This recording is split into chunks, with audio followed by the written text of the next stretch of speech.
Good afternoon. How are you diddling? Excellent. Me too. Thank you very much for asking. Welcome to another episode of Dazed and Confused, my 3 times a week live show where I chat to you about social media, about video, and all the kind of stuff that you could do with your brand, with your business, and generally the stuff I want you to do for free, because that's what these broadcasts are all about. It's trying to help you get on that content creation journey for your brand and for your business, maybe with a small cost connected to it, but generally just trying to get you started creating content that isn't going to cost you too much to create for yourselves.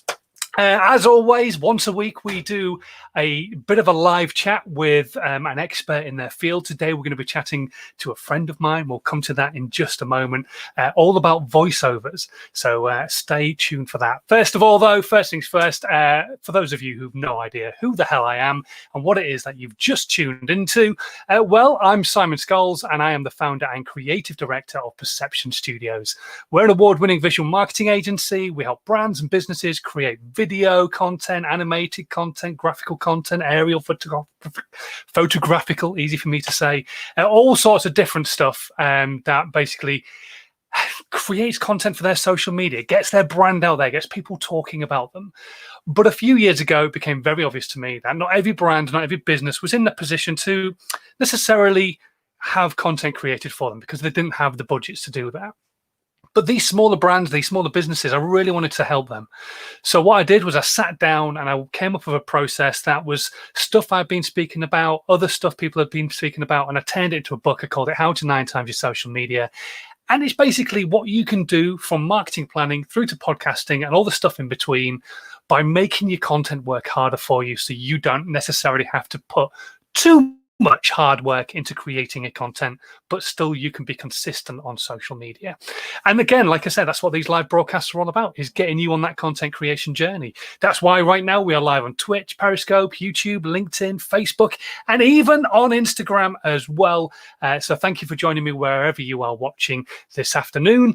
And it brings me on now to chat about a different aspect to content. Now, a lot of the visual content I create, you generally have captions on screen or annotations, all those kind of things, words popping up.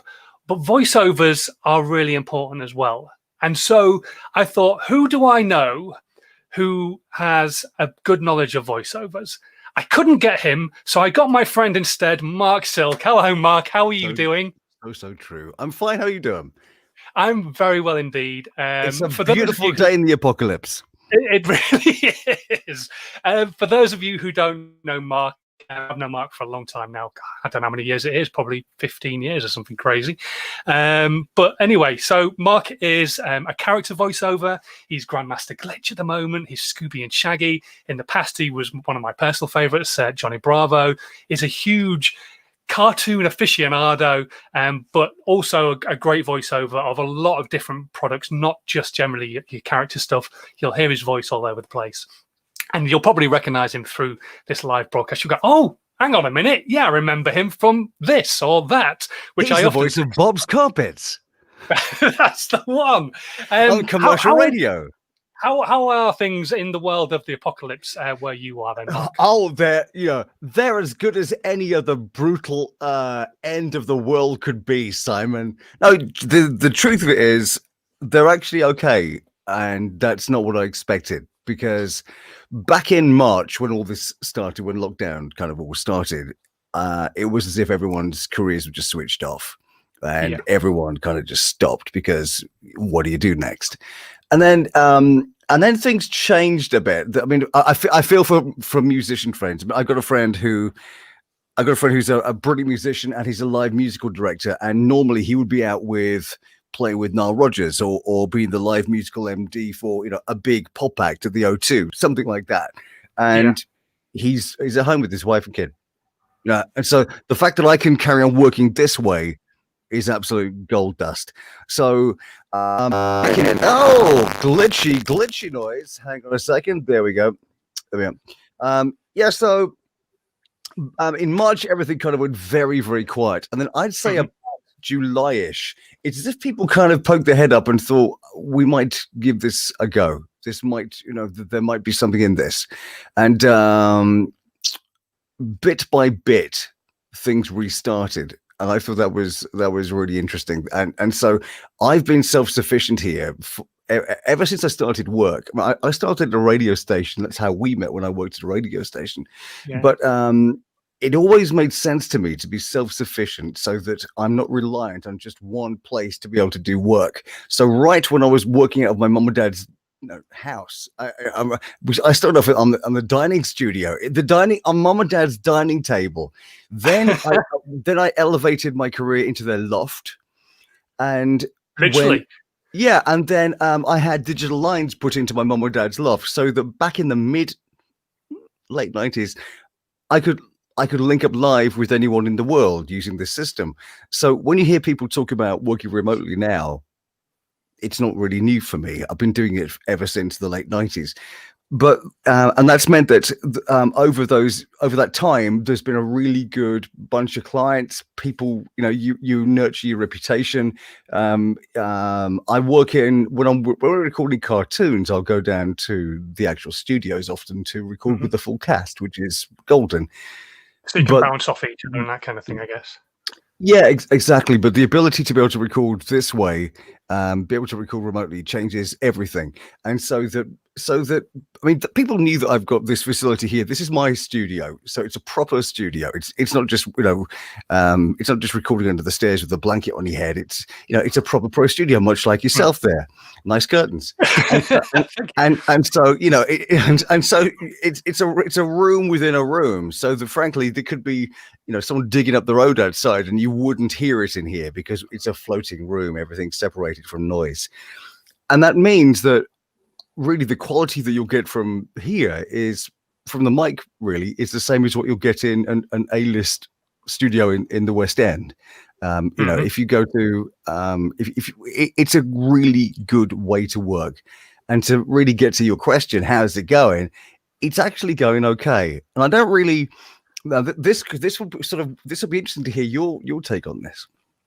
I don't really go shouting about it on social media.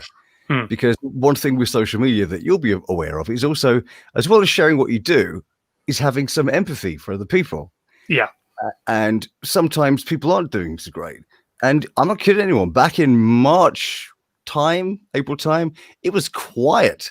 And it's still quieter than it would have been normally, but it's still okay. And so I even ended up working on Sunday. I don't normally work at the weekend, but for this kind of work, that's treasure for some TV projects. But at the moment I'm recording we've recorded new animations from here, linking up live to the studio I'd normally work with in London, new games, there's projects in Chicago I'm working on. There's a whole bunch of stuff, and it's exciting. No, that's good. And absolutely, I mean, I understand that empathy side of things, because like you said, I know other voiceovers obviously in the voiceover world, and there are people who've really struggled, and there are people who've, because of being a voiceover, have been able to continue to do what they do. And so yeah, it's been a difficult time for some and not for others. So it is hard to, like you say, stand there and shout about it. Sometimes it's nice to go, oh, it's great to be working on this, or as I've seen in the past where like a new episode or new series of GoJetters has come out, you've been happy to say, oh, this is coming. This is cool, and it is nice to be able to say that. GoJetters coming soon.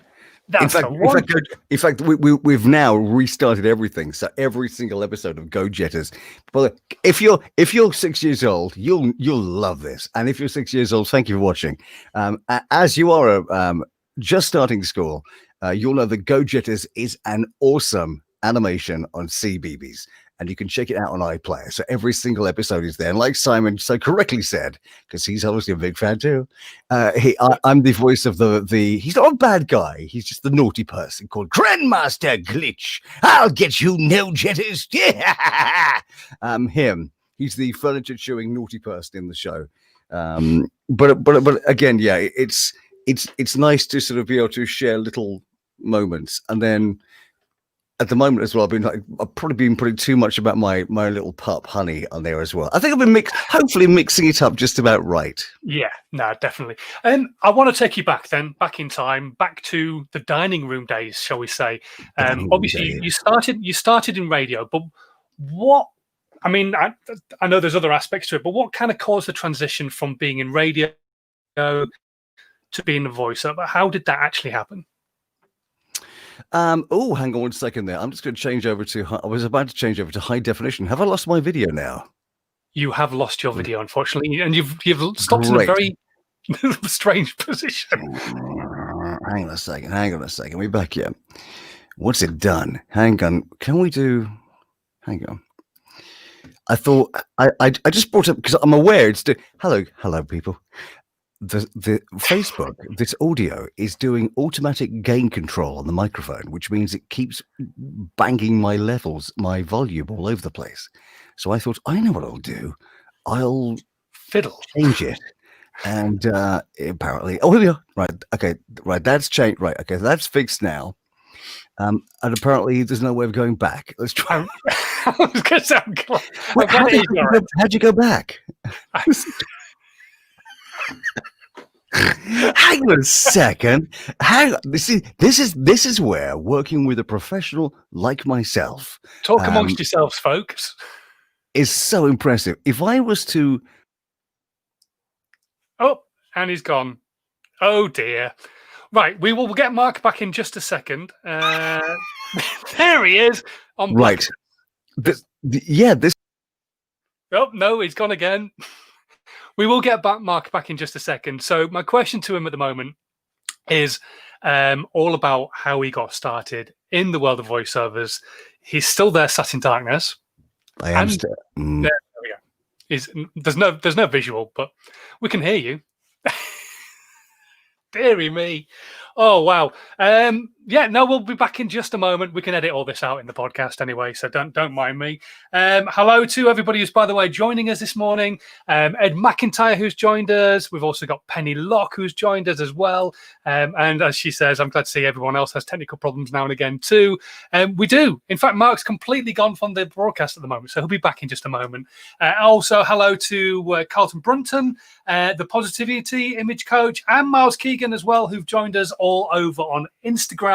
If you do, by the way, have any questions, I've got a bunch of questions for Mark, but if you've got any questions at all for Mark, whatever platform you're watching on, stick your questions into the comments, and we'll do our best to go through them today.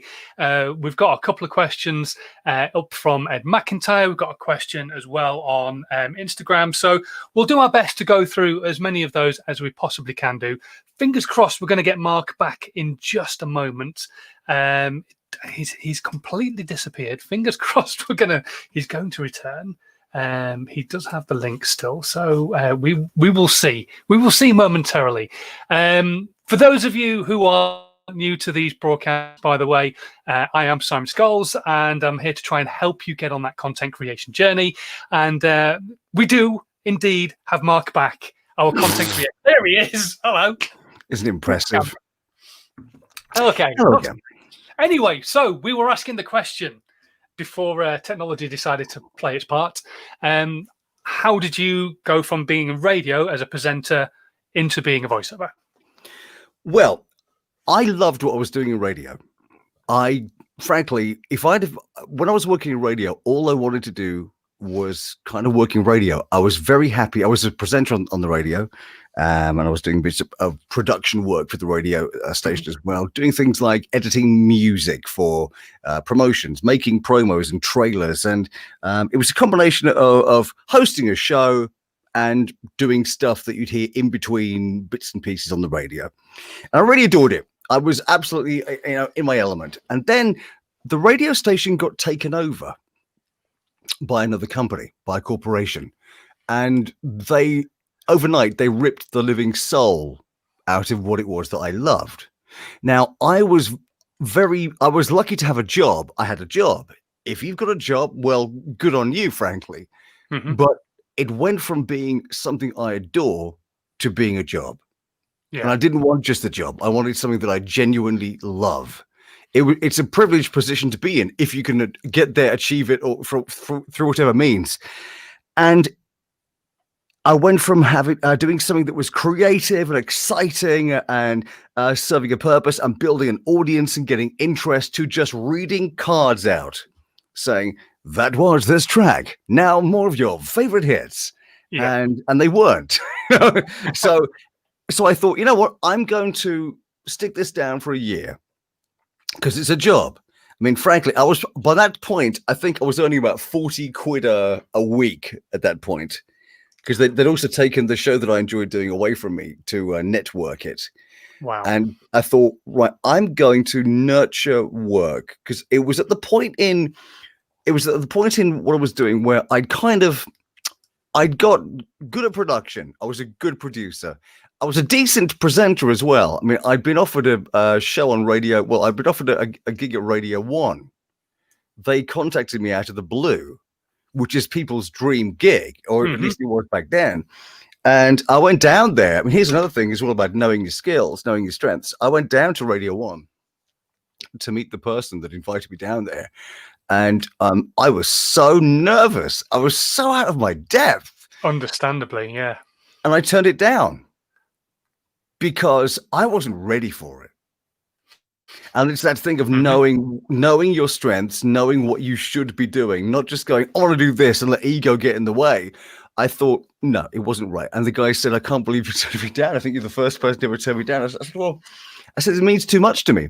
It means too much to me, because if I'm gonna do something on a national level, to me, there's a benchmark that I think I should be at. I said to him, I'm not there yet. I said, I'm learning. And he said, well, you'll always be learning. I said, yeah, but I need to learn until I kind of get to there, and then I can carry on learning. And he said, if you ever want to come back and talk, or do something at the station, let me know. And I never went back, and I'm glad I did. So anyway, I was getting good. I was getting decent as a presenter, enough to get their interest. I was becoming a decent producer, and because I was doing all these little bits on the radio, creating sketches and doing stuff for other people's work, I was kind of getting decent at creating character voices of, just doing cartoon stuff and whatever it might be. And when I decided to just give it a year before leaving the station, after that place took it over and ripped the soul out of it, I thought, I'm going to nurture work and nurture individual content, individual contacts, so that I can be independent, work independently. And to begin with, I was doing anything that frankly would pay for magazines, and eventually it got to the point I thought, I've got to focus on something, because I think most people can do, a number of things. Yeah, especially if you are, creative in some way, you can do a number of things. And there's a point when you've got to focus on what should you be doing. Who is the audience? Who should I actually be going out for? Yeah. And I thought, well, what am I best at? So taking these two ideas, I wrote, my mom and dad were always very practical about writing lists. So I wrote a list of all the, if I could, well, it was a list of all the things I was good at. Mm-hmm. And it was this huge, very. And then what you just said, though, is actually quite important. It was kind of like all the different bits and pieces. And then I wrote a second list of what I was actually good at, and brought it right back down to two things. And it was production, as in producing audio, and performance, as in with either creating characters or voice acting, voiceover, that kind of thing. And so you got production and voices. And I thought, you know what? There's probably better producers than me out there. There's probably producers that have read the instructions, and let them do that, because they're going to be good. But I was aware that there was something that I thought I was doing. It was early days, but there was a bit special, that there was something in it. There was some talent for character creation. And I thought, I'm going to focus on that, character creation. And I wrote a list of, if I could work with anyone, and think of focus again, if I could work with absolutely anyone, who would it be? I wrote this ridiculous dream list, no holds barred. It's the people you'll never work with, but it helps you focus on who you should be, focusing at. Yeah. And it was Steven Spielberg, George Lucas, Disney, Warner Brothers, Aardman, Lego, Electronic Arts, Microsoft, Sony. It was all these nutty. It was big time stuff, and it was clear that out of vocal performance, it was animation. that I should be focusing on. Mhm. So I thought, right, I've got the production skills now to create a show reel to showcase what it is I do, because it's no good. How do I expect to get work if people don't know what it is I do? Yeah. And I need to showcase it with real clarity. And so I'd put show reels together, which is basically an audio portfolio, for other people. So basically, anytime any radio presenter wanted to leave the radio station, they'd had enough, I would put the show reel together for them, and it always got the gig. Same with for the actual radio station that I worked at. I was putting sort of their own show reel together. So when they would do a client promotion, this hair company gives you free tweezers, or whatever it might be, win a hairbrush. So there'll be a big campaign on the station, and then at the end of the campaign, I would get audio clips of what had been on the radio station and put it into a really cool package for the client to listen to. Oh, an ROT. An ROT, a recording of transmission, isn't it? Yes. A recording of transmission. Well, that's what used to happen is the radio station would send the client an ROT, a recording of transmission, which basically was rubbish because you're just making the client trawl through all these links going, hi, who's on line 2? Would you like to win a bag of crisps? That's great. What color is an orange? You win. Yeah, it was sort of that. And you give this client all these recordings of who wants to listen to that? It's no use to anyone. And I said to them, let me have these clips and let me turn it into a movie trailer, an audio movie trailer. The client's used to hearing guff from everybody else. They'll just send them this recording of all these people, giving away fruit. And you go, no, make them sound like Hollywood. And I would put together this thing that wasn't meant to be broadcast. It was about like 3 minutes, but it took you on this journey of how the thing worked, and it impressed the hell out of the clients, and it made them come back for more. There was one I did that got them a big national BT account, and it was the only reason for me saying this is I'd nurtured the production skills to showcase things and brand things. Yeah. In fact, I learned early. I was really heavily influenced early on by how jingle companies in America, this is really niche now, how radio. So basically, radio jingles, the ones that go, 95.5, da da da da da, this thing, more music, these things. The best jingle companies that made that kind of thing, when you'd hear them sing the name of the radio station, was called Jam Creative Productions, and they made all of Radio 1's jingles and big stations over here. They were the leaders in this worldwide. And I heard a demo CD of their work. Now, I'd never heard anyone showcase their work like this. Normally what would happen is you go, here's some new jingles. Here's number 1, time for the weather. Number 2, the breakfast people. Oh, they're so wacky. And it was this kind of thing. Yeah. And they came at it like you were about to hear about the best new movie you've ever seen in your life. And it was dramatic. And it was it just gave me goosebumps. And I'm there like just starting out in this career doing work experience. I heard this demo CD of them playing all these things and it was big names. It was big. It was showbiz. This was showmanship. And it was WHTZ, New York, from the top of the Empire State Building. This is Z100. Oh, hello. Is it you? That's me. Excuse me. That's okay. Simon's answering the phone now. How you doing? Nice to see you. Should have brought my sushi in. Sorry about that. I return. Anyway. That's okay. So it was showmanship. So the thing that struck me was this is a way of showcasing what you do through audio in a way that I had never heard. Mhm. And I used the skills that I learned from listening to how they package stuff in the States. In the States, there was a swagger. Yeah. It was kind of a nod and a wink, but it was larger than life. And I liked that because it got me excited. You know, it was this kind of, it wasn't an arrogance. It was this sort of self-assured nature that what they were doing was pretty special and you're gonna love it. Yeah.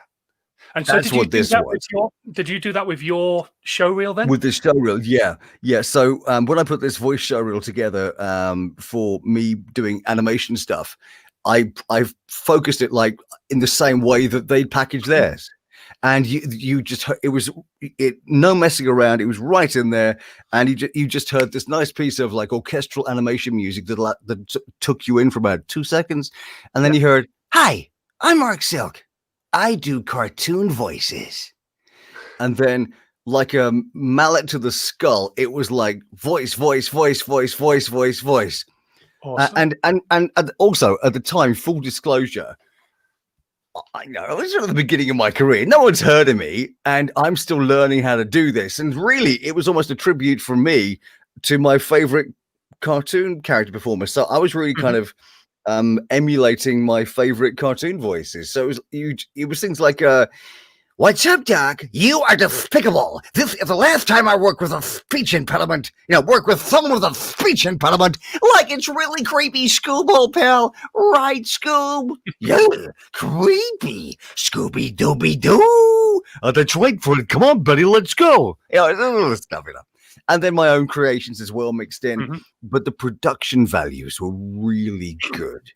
So it kind of sounded like this actually might have been a clip from the cartoon. In fact, I played this to the person at the radio station who basically had ripped the soul out of what we were doing. And he said, yeah, this is, the production's good, but where's you? It says it's your show reel. It says your show reel. I thought it's a voice show reel. I said, that's right. Yeah. He said, yeah, well, where are you? I said, no, it's me. No.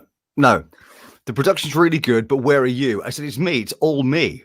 How do you mean? I said, every voice you're hearing, that's me. He went, oh. and he actually thought it was the real. Just clips together, yeah. He thought I'd put together a nice collection of clips from things that I like from cartoons, and he actually didn't realize it was me. And I said, the bits, every now and then in the showreel where it says my name. As far as I remember, there weren't any Warner Brothers cartoons from the 40s that mentioned my name. So, that. But the point was, I put together this really tight show reel that did what it said in the tin. Because at the time as well, I didn't know anyone else that was doing it quite the way that I was trying to do it. At the time, I would hear other people's show reels doing production at the radio station. Mm-hmm. And it was kind of all the same, really. Different voices, but the same structure. You'd hear, "Hi, I'm Bob Binkins, and here's my voice show reel. A carpet commercial. At Allen's Carpets, we sell great quality carpets. Come on down, get yourself a bargain. Now a bank commercial. At Bankley's Bank, we loan you money. Come on in and borrow some money. At Bankley's Bank." There was now butcher's commercial. There was sausages. A chap I used to work with, and I'm not going to mention names, but it was a bit. I'm going to change the names, but it was like, "Hello, I'm Chris Jenkins, and I can sound like this or this." I can be serious and also funny. But genuinely, what it was, the showreels that I was hearing at the time at the station, this is just based on tapes that came through to the station. And by the way, I was in no competition with anyone because I was just a producer, and so the structure that I'd hear was people doing that kind of thing at the front, and at the end going, "And now some accents. O'Gaiver, no." Caper, haggis, that's a Scottish accent. And now a French accent. Bonjour, a petite baguette s'il vous plaît. And now an Australian accent.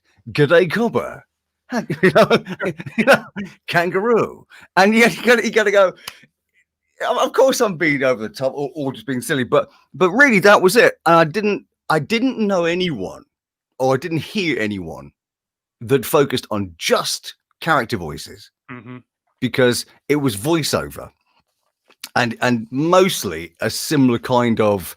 There was a sound to local radio commercials that overall that you kind of heard back then, and people didn't really talk like a real person back then. It's more you hear people talking like actual people now on the radio.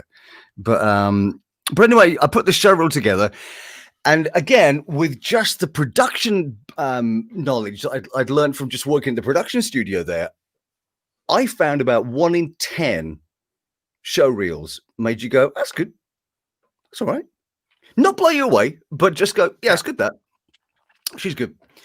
And so I thought, I'm going to send 10 showreels out, and if I get one response, that's good. Yeah. So I sent 10 showreels out, and I had 13 responses. Of course, that's exactly what happened. Now, it was very exciting. And what I think I did was I did Cassette Viral. So the showreel was entertaining, and it was different from other showreels that I'd heard, or it was a different construction from what I'd heard, just working on the other side of the glass. And it was really nice. And one of the people that I heard back from was Cartoon Network, who really wanted to work with. I love their work. And I got a message from them that said, hello, thank you for your showreel. We've never heard of you. We have no need for you. We have to meet you.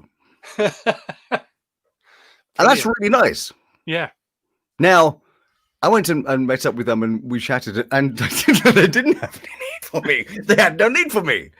But that's kind of nice, because it touched a nerve enough for them to want to say hello.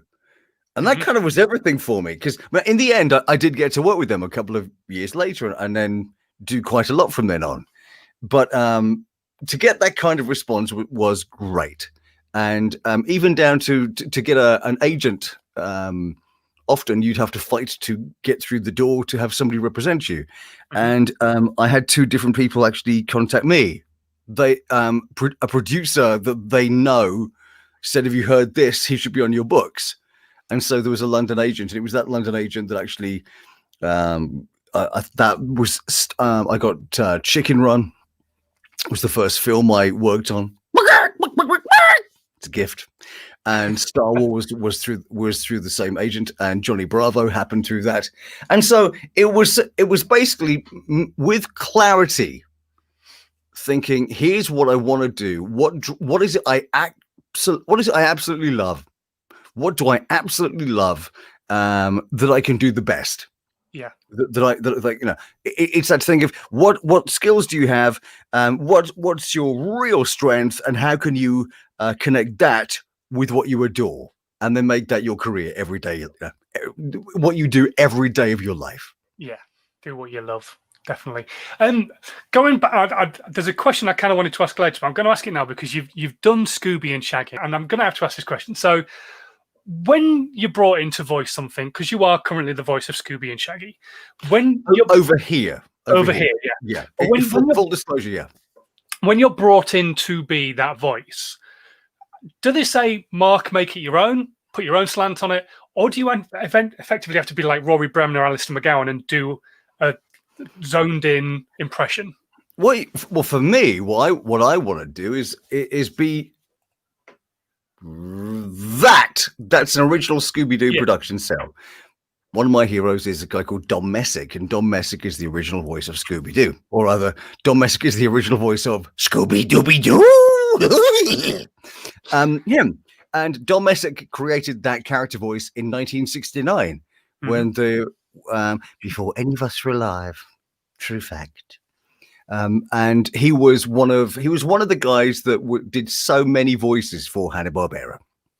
So anyway, when I get brought in to do something like that, and the kind of work that I worked for Cartoon Network, done stuff for CITV, done radio commercials and TV commercials and toys and all of that. So it's that kind of stuff that you'd hear me on.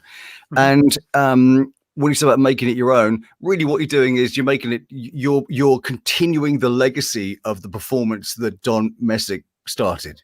Yeah. For me, that's what it is. I don't want to make it my own. I want to continue that because that's the treasure. Yeah. And it's funny too, because I never see it as I've never seen it as an impersonation, because you're taking, it's much bigger than that, because to a point, I think most people probably can do some kind of impersonation or can do a voice or a bit here and there. But this is acting. It doesn't matter how dramatic or crazy it might be. It's acting. You're bringing characters to life. That's the difference. Because I think, you know, I tend to get referred to as voice actor rather than voice over, and there probably is a difference. I think voiceover to me is thing. I mean, it's probably the same thing, really, but it's. I would say yes and no, because when you're voice acting, you're Grandmaster Glitch, you're Scooby and Shaggy, you're Johnny Bravo. When you're a voiceover, you are doing, for example, we went to the Prince's Trust. You're the voiceover of that event. You're not acting. You're a voiceover of that event. You were the voiceover of Saturday Night Takeaway. That kind of thing. Saturday Night Takeaway. That's live from Perception Studios. That's the one. But that's what that is. And then you've got the voice acting element, which is your niche, which is the acting and the characters and the cartoons and the computer games. And Ed's just mentioned it, and I'll answer this question because I think I know the answer anyway. You were a voice on Buzz. You were the voice of the Buzz computer game, and you're on the hospital game. I can't remember the name of it. Twin Point Hospital. There's a great by Sega called 2 Point Hospital. It's awesome.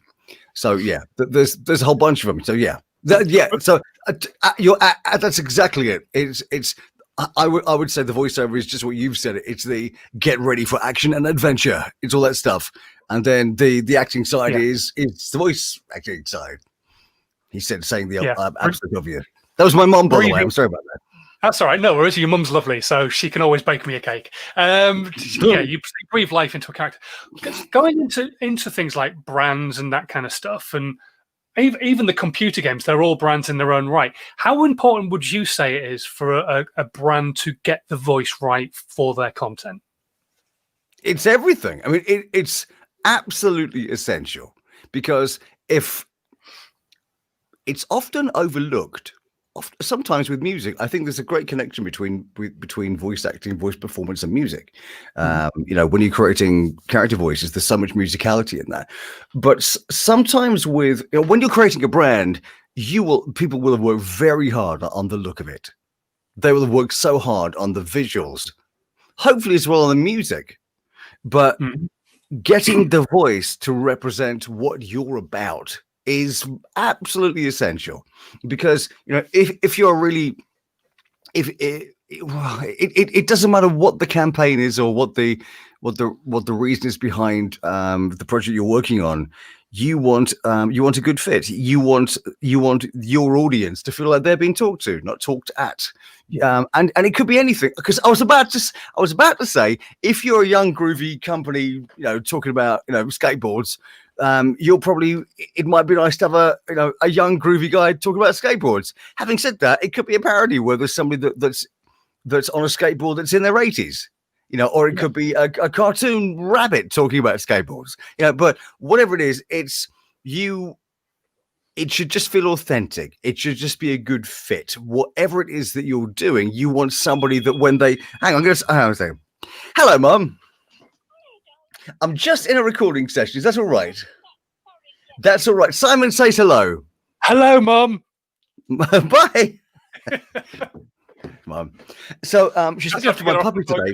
You should just say Simon says hello. Thank you very much. So yeah, you know, I go back to, if I was the audience, would it connect with me? It's sometimes it's easy to forget that and get so locked into creative conversations that you go, would that impress me? It's that, and it's the same with things like social media. you know how to work social media. You know how to get the best out of whether it's a personality or a company, an organization. It can be a fine line too, because you can go from they're really interesting to, oh, what a pest. Yeah. And hopefully you want to be the other, you want to be the not pest one. Yeah, definitely, yeah. Yeah. And it kind of is that. And even sort of, I do a lot of, it's a big range of kind of the voiceover commercial side of stuff that I do. So I'm the voice of things like Michelin. Mm-hmm. So it's like cool and swagger. Michelin, safe when new, safe when worn. Get ready for the ride of your life with Michelin. It's kind of very cool and so but hearing that, it's very separate to the brand new game from Tomy, or from Character, all these things. They're very, very different. And as a performer, you need to be able to have that separation as well. If you're going to, if you can achieve that, you'll end up being able to make sure that you get what they need right. And the other thing as well is, from the performer side of it, you need to be able to listen. I mean, so much of this is listening, because I want to know everything I can. I want to know with real clarity. It doesn't have to be a lot of words, but just know what is it they want. What's their audience? Have you got any music that this will be under this? If you're performing, the Michelin commercial, I run the music in the background so I can just hear it play, and it's kind of like cool little groove going, and you kind of get into that when you're performing the script, and little things like that make a difference. But I mean, quite simply, you just want whatever you're doing to sound authentic. Yeah, no, definitely. So taking it back to when you first started in voiceovers, it was a very different industry. We were able to send out voiceover cassettes to radio stations and get work, but that's not necessarily how it works these days. They don't have commercial production teams in there and all that kind of stuff. Now, this was a question I wanted to ask, but it's also a question that came up from Ed as well. So I want to make sure I ask it. How can someone now get started with voiceover work? Is equipment important? And in voiceover work, I would probably say yes, but you might have a different slant.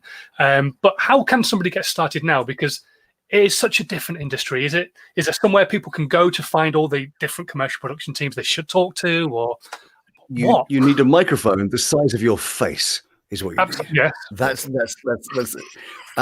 Okay, here's it. I like that. Which one have you got? What have you got? This is just a newer. It's really good, actually, for the price. I think I paid 60 quid for this. 30 quid. That's good. Free biscuits. That's good. Yeah. It sounds all right. It sounds good. Well, here's the truth of it. Was it Ed? Hello, Ed. How you doing? Ed. Yeah. The entry level is so affordable now to get into this. The first thing that anyone needs to get into voiceover work, or to get into any work, especially creative work, the first thing that anyone needs to do is get good. That's the first thing they need to do. Now, you don't need to spend a lot of money on getting good. That just takes practice and nurturing your skills and being a good self-critic, and that.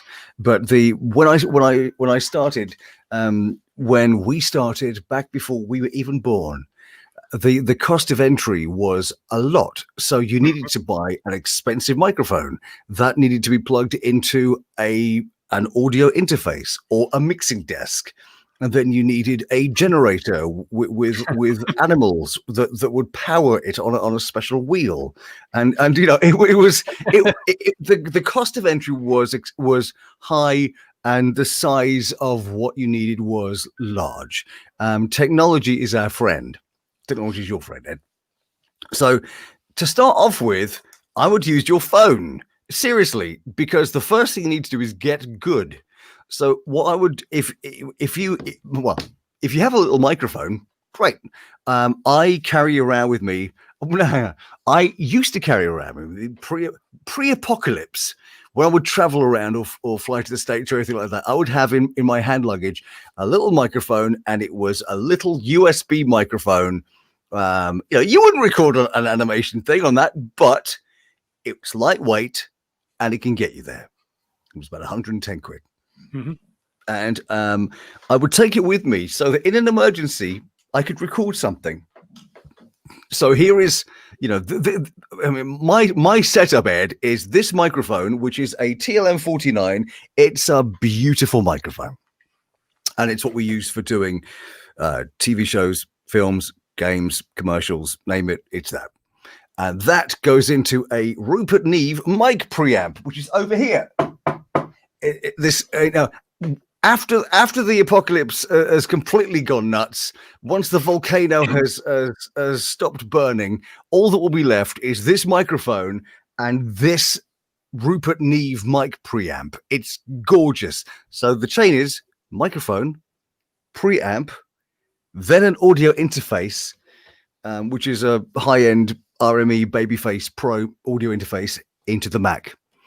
You don't need that. You could get yourself a little microphone for 110 quid and plug it in your iPad or your iPhone, or just use your phone. And to get started, you need to get good, because people aren't going to give you work if you're not any good.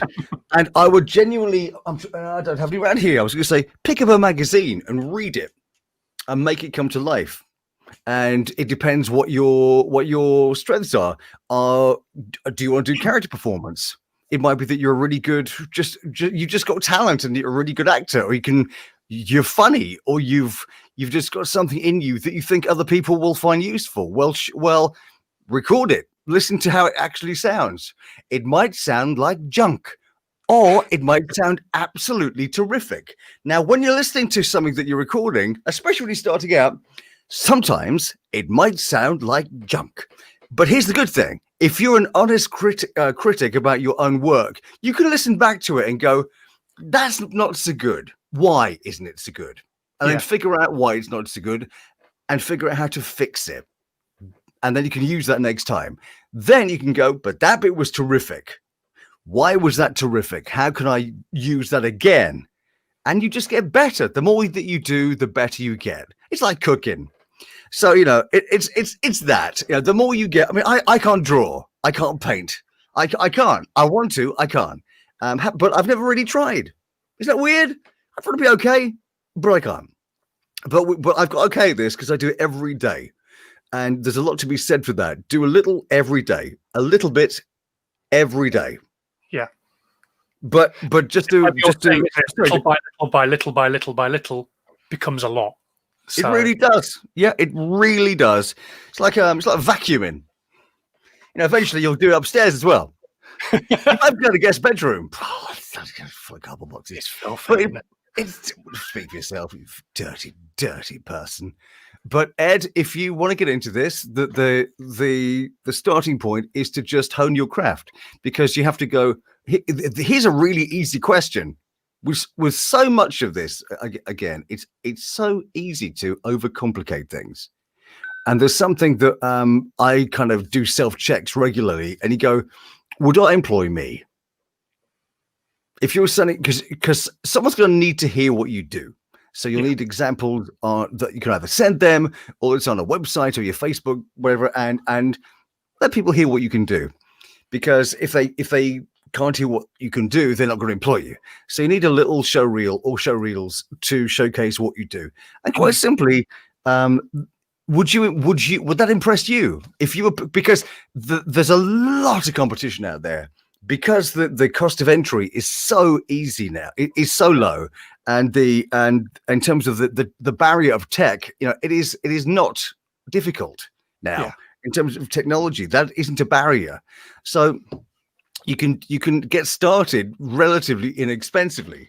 But the only thing that actually matters is are you any good? That's it. And you might be brilliant, and then my career ends, Ed. And the thing is, it's very much like I've said about social media as well in the past.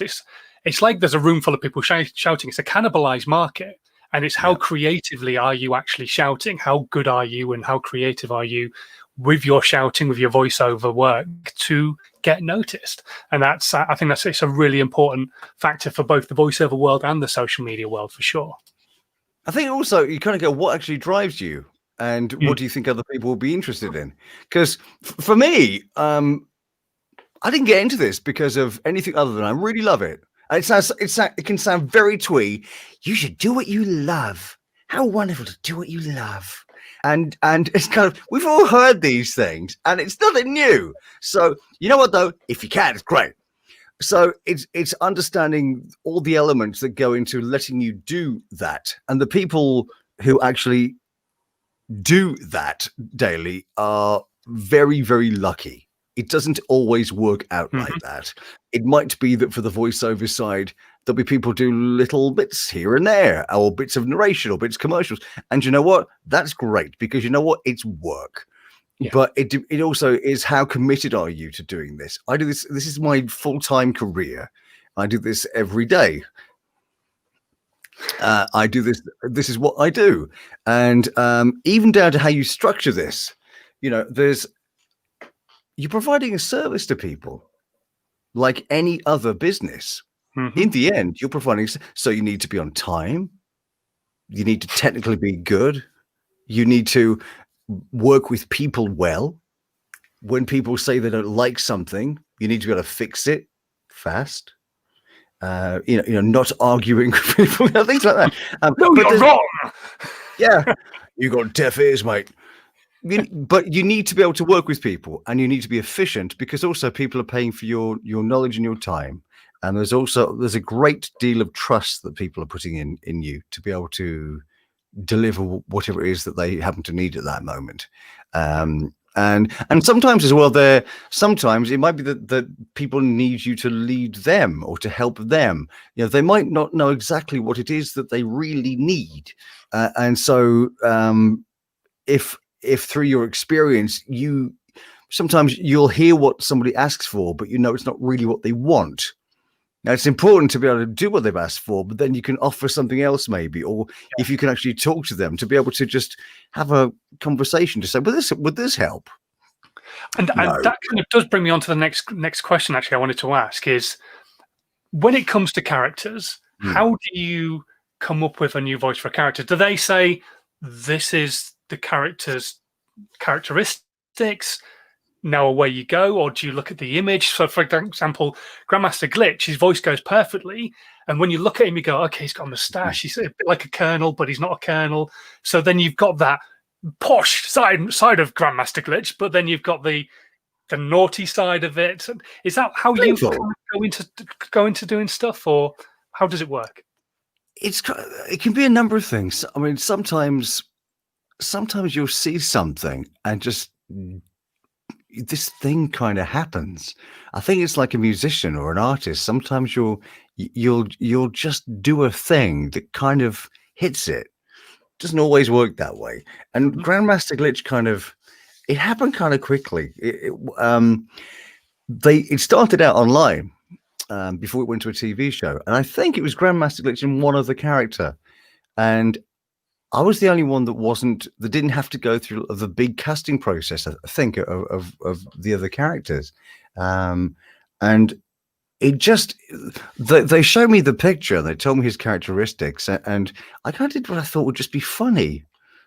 And it wasn't really, I don't remember that one being a particularly in-depth process. They tell you, what he's about, and you see what he looks like, and you see what's going on screen. You kind of thinking, I think this might work. What about this?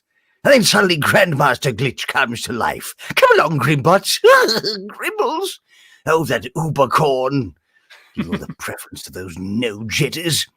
But yeah, so he's actually, in the end, look, it's a preschool kids cartoon. There it is right there. Signed by everyone, that thing there. Cool. And I'm so proud of being part of that show.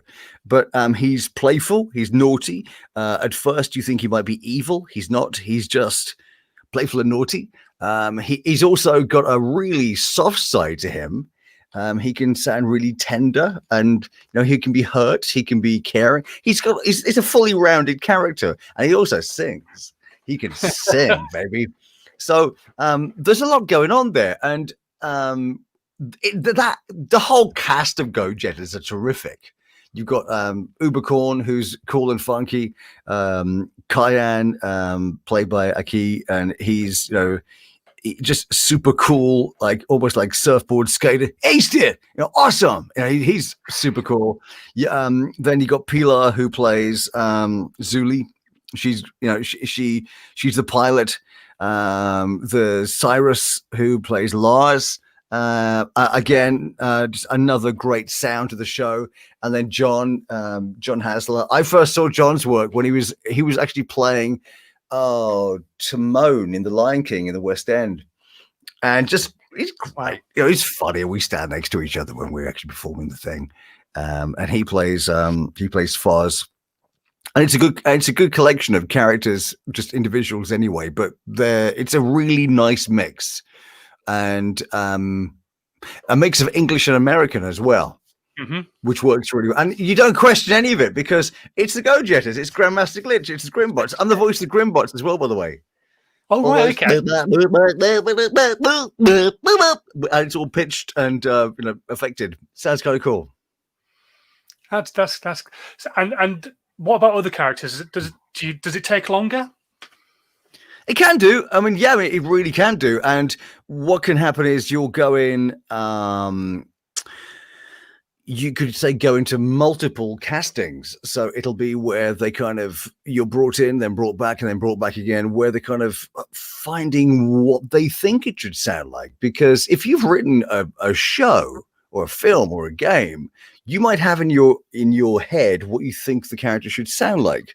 Or it might be that you have an attitude of what you think they should sound like. Or there might be a movie character that you've heard and you think, oh, I'm kind of cool if you sound a bit like him or her. And so it can be quite lengthy. And then there's other stuff where it might just be where it's really tricky. I mean, there was a casting that I did about a year ago and I didn't get it. And it was one of those where they didn't really know what they wanted.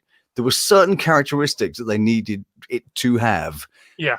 But they couldn't quite convey it. And I think it was one of those where you know it when you hear it, which doesn't help. But sometimes that is how it is. There was a show I worked on a while ago called Fifi and the Flower Tots. And it was myself and Jane Horrocks and a couple of other cool people. And I performed two characters, one called Bumble, who's a little boy bee that's allergic to pollen, so he's all bunged up. Bouncing blueberries, Fifi. Fifi, forget me not. Forgot. It's all very cute and adorable and a bit sniffly.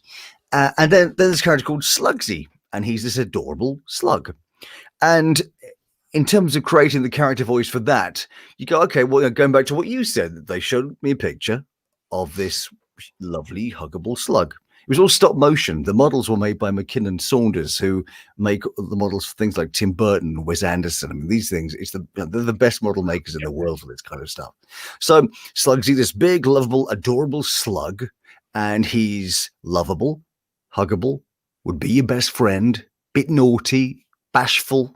He's got a secret crush on Jane's character Primrose. And so you kind of go, okay, we're going to create a brand new character voice for this new character. So you go, okay, well, lovable, huggable. Well, he was a big slug, so he had a bit of timber on him. So you think you probably sort of take him down there a little bit. And the day before I went down to have this character creation session, I was flicking through the just TV channels, and one of the old Carry On movies came on. And there was a Carry On actor called Bernard Bresslaw.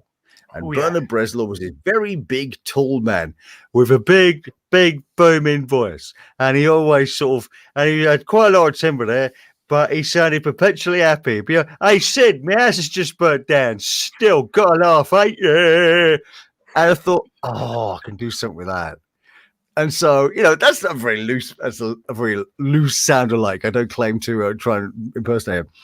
But I thought, well, if you use that as a sound alike, that's quite fun. And then sort of make him a bit more sort of wide-eyed and fun and adorable. Well, that could be quite nice. But while we were putting it together, it was this thing of, I looked at the picture again. It's a slug, and it didn't quite sound quite there. And I thought, well, what can you add to make him more slug-like? Then you realise moisture. So as you put moisture, and suddenly Slugsy is this adorable animated slug with all these different layers of loveliness. And it's funny because you kind of go, yeah, it's. I mean, I heard somebody on there was someone on a YouTube. You know, everyone's an expert. Everyone knows, and you got to do what I tell you, because if you don't, you're clearly wrong. And there was someone on some YouTube video I saw a few years ago, and someone said, "Have you seen this nonsense?" And it was basically almost like kit form, how to create characters. And you go, "It don't work like that." It's like, well, you start with an accent, and then you start with this, and you start with a personality, and then you layer it. No, it doesn't. It's like saying, "Here's how you make a hit record." It doesn't work that way. So, I mean, in terms of casting for things, a casting director, there's all kinds of ways people can get cast. One of them is they might just hear you in a thing and go, "They're good." I mean, I worked on Thunderbirds Are Go. I mean, I'm a massive Jerry Anderson fan from the original Thunderbird shows, and it's a real privilege to be part of this. You know, so I loved David Graham's work, you know, Parker and the original Brains. So to be in the studio with David Graham, who when I was working with him was in his mid-90s, and he's still Parker, and he sounds like Parker, you know, what he would do. That's treasure. But there was a guy in the third season of Thunderbirds Are Go that was in episodes that I was in as well. And they cast him, as far as I know. They heard him in a show in the West End. And he was there, and he sounded like he's got this real lovely little rough and tumble voice, you know. He sounded like raw around the edges. And there was a woman that was part of the same team in the show, had a similar but female version of that. And I'd never worked with him. I think it was his first animated show, but he was a good actor. He could act. And he had a voice that sounded like that. And someone just heard him and went, "That guy. That's the man. We should use that guy." So there's no one rule to getting this work. In the same way, there's no one rule to being a successful rock band or a jazz singer. You know, my friend, oh God, who he's a brilliant jazz drummer. He's actually a brilliant jazz everything. And he, you know, you make your own opportunities. You make your own luck. Often it's driven by a lot of hard work, but also sometimes you kind of put yourself in these positions, and hopefully also that helps people be drawn to liking what you do. Hopefully, I guarantee. It's like the story of Red Pepper, isn't it? And obviously, people don't know who Red Pepper is. It's a very famous voiceover. He was the voice of Tango. You know when you've been tangoed. He was a tube announcer, and the agency heard him, thought he had a great voice. Let's get him in. Let's see what else he can do. And yeah, there you go. That's kind of how simple it can be, effectively. Well, a friend who's a brilliant jazz drummer, that guy, he was working on a project in Wales, anyway, and Quincy Jones was coming down to speak there. Yeah, like you do. Now, Quincy Jones, he's Michael Jackson's producer. He's done stuff for Michael McDonald and all kinds of amazing people. You know, he's the guy that created Soul Bossa Nova, the Austin Powers theme. Quincy Jones is the guy. You know, he's super groovy Quincy Jones. And my friend, he said, "Can I go meet him at the airport?" Because he loved Quincy Jones. There was no master plan. He just loved Quincy Jones. And that enthusiasm meant that he was in the car journey all the way back from the airport to the place. During that time, him and Quincy spoke for a good half an hour, and Quincy was genuinely interested in what he was doing. They kept in touch, and Quincy had him play residency when he started his new jazz club in Dubai. Wow. He was there and playing with him, and we were talking about brilliant vocal performances in music tracks. Mm-hmm. We had this chat a little while ago, and one of them was I said about Vincent Price's performance in Thriller. No, it's iconic. You know, we actually hear spoken word in a music track. You know, darkness falls across the land, all this stuff, and I started saying to him, I still find it fascinating that Rod Temperton wrote those lyrics in the back of a car because Vincent Price showed up early at the recording studio and he had to get there, super, they kind of got this car and he had to go and get there super fast. And when you're telling someone a story and you see them nodding and you realize the way they're nodding at you means they know much more than you know about this story. Like, they'll just be very polite, letting tell you a little anecdote. And I just stopped. I said, "You know more about this than I do, don't you?" And he said, "Well, Rod told me the full story when we had dinner at Quincy's." And you're gonna go, "Oh, I'm wasting my time here." I thought, I'm going to shut up. Just tell me stories now. I want to hear you talk. This is more than about me. You tell me stuff. Go, be interested. You're interested. Say things. Talk to me. Entertain me. So I don't want to keep you too much longer. So let's go to the last question. My sushi might go warm. It might. What's next for Marc Silk? Is there any job where you're like, I still have that on that list that you talk about at the very start of this broadcast? Yeah. Is there anybody on that list where you still like, I really, really want to work with them? I still haven't done cashier number 2, please. Still haven't done it. I'm still living that dream. I'm just hoping. I might just do it loud next time I'm waiting there, just to see if I can get someone's attention. Yeah. I really love what I do now. I mean, I really do. And there's earlier on, end of last year, I was cast as the voice of 6 characters in this Teenage Mutant Ninja Turtles project. So there's Nickelodeon had to cast everything and approve everything. And that's led to a really interesting thing. So I'm the voice of a brand new Teenage Mutant Ninja Turtles pinball machine. Oh, knowing that you love pinball, that's got to be a dream come true, definitely. It kind of is, because I'm getting to work with all these legendary games, designers and audio guys, and plus Nickelodeon had to cast it, so that's good for the future for other stuff. It's somebody else that knows about what I do. There's this fantastic game by Sega, published by Sega, called 2 Point Hospital. And that's gone nuts for us. So that's on, PC and PlayStation and Xbox and Switch. And when you're playing this game, because we do this, it just keeps on growing, this game. So you're saying what's next? When you're playing this game, there is a hospital radio station in the background. Have you played 2 Point Hospital? I haven't, but there was when I started talking about the fact that I was going to have you on, one of the people who saw me post on my feed, the first thing they said was, "Oh wow, I love Marc's work, especially in 2 Point Hospital." Really, that's really nice. Well, yeah, that's really cool. Well, in 2 Point, there's these radio presenters that you hear throughout the game, and I'm the voice of There's Ricky Hawthorne in the morning on 2 Point Hospital Radio. Good morning. Well, good luck to you if you're having your spleen removed this morning. And the generator's got a little bit dicky. And so he's really lovely and perpetually happy. Doesn't matter what's going on, but everything's wonderful at 2 Point Hospital. And so there's him. And then following him, there's Nigel Bickleworth, who finds nothing other than absolute disdain for the scum that follow and precede me here on the electric wireless. He's absolutely marvelous. And now, Sir Nigel reviews. It was awful. Thank you. He's very silly. And then the nighttime guy is Harrison Wolf, the nighttime guy. The conspiracy theorist, Area 51, man, it's real. I can see the aliens from here. Very intense. And so you got these 3 different characters that sound like 3 different, presenters, but they're cool. I mean, there's new toys, there's new animation series that we started a couple of weeks ago.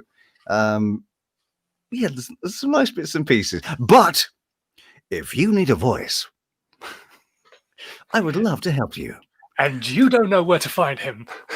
If you need a voice and you have you know Mr. T, and you can't find Simon Scholes and his 80 quid microphone, please feel free to get in contact. No, generally, I mean, there's some nice things going on, and I'm very grateful for that.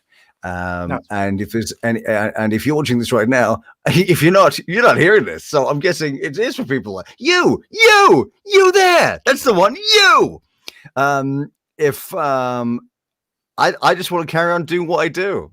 So I'm doing narration work, live event voices for live events, commercials, children's birthdays on hold, on old messages.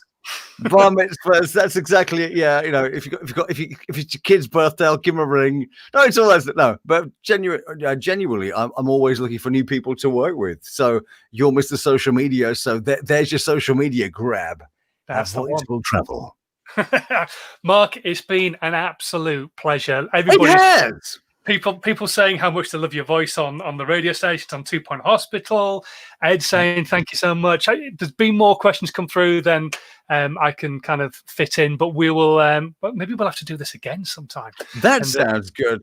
I should have. I should have been following all these things. Yes. Oh, he's really interested. I might watch that later. Yeah, it looks good. What's for lunch, Simon? So sorry, what was that? What's for lunch? What's for food? What's for lunch? I'm not sure. I know you've got sushi.